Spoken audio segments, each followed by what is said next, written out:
Hello everyone. Today I'm here to talk about an issue that came up, very recently. I heard from many people lately that they are tired of their spiritual path. They they don't want to do anything spiritual. They don't want to do anything that has to do with spirituality. So they don't want to read books, they don't want to go to, I don't know, to study groups, or they don't want to go to the church or whatever it is. Because they say, since they've started doing that, they realize that they are a bit disturbed by their thoughts and the things that are coming up, and they think, just looking at everything that you do is really intense.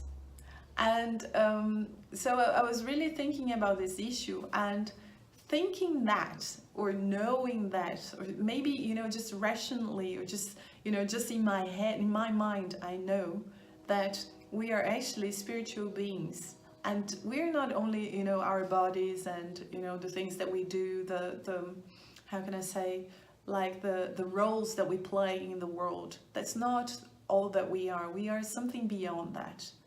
And the thing is, if we are spiritual beings, then everything that we do is spiritual.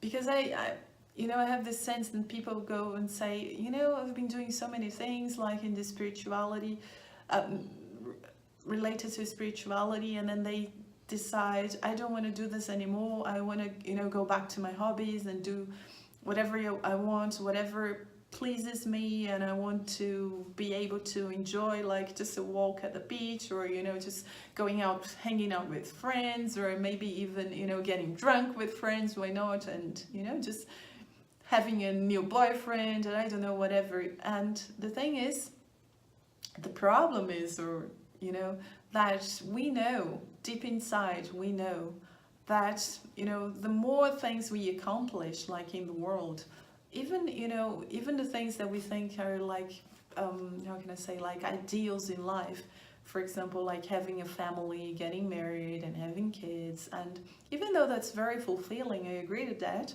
we know that something external can never give us like this inner peace that we've been searching for our whole life.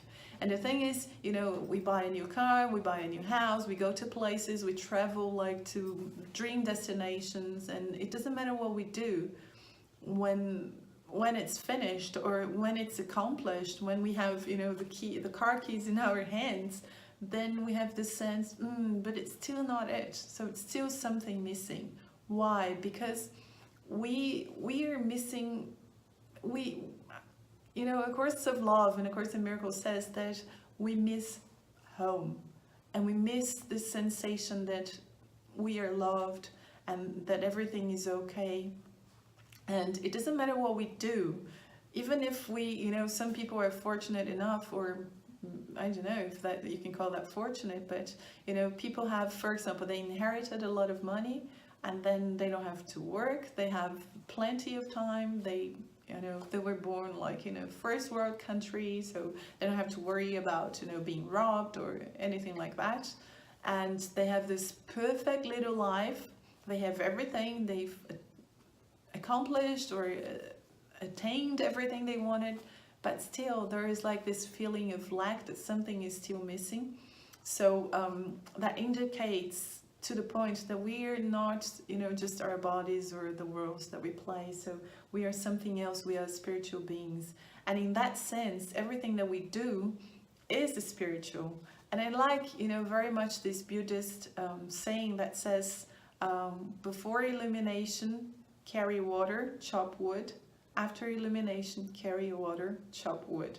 Which means you're still going to be doing the same things. And that's what we're afraid of. We're afraid of, losing our personal characteristics. We have a sense that we're losing our identity. That if we go through, this spirituality path, I will be less of myself. And the thing is, that's not true. I will still be myself, like meaning my specialness, like my special features, let's put it this way. But the difference is that I'll still be doing the things that I like. For example, I can still go and play tennis and go swimming and go and meet with friends and do the things that I do. But the difference is that I will not try to make these things a cause to my happiness and to my well-being, because I know it's not there. And the difference is I'm not going to do things to be happy, but because I'm happy, I can do whatever I want. So I can eat, my chocolate cake, and I can have my preferences, because I'll still have them. And people will still look at me and recognize me as like Juliana, let's put it this way. So we don't have really to have the sense that we're losing our identity. And the other thing is that,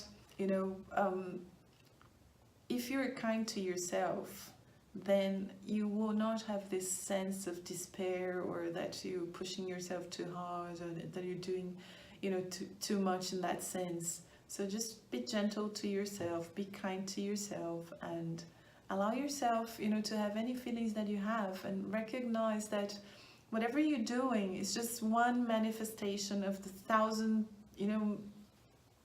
zillions possibilities that you have of manifesting anything.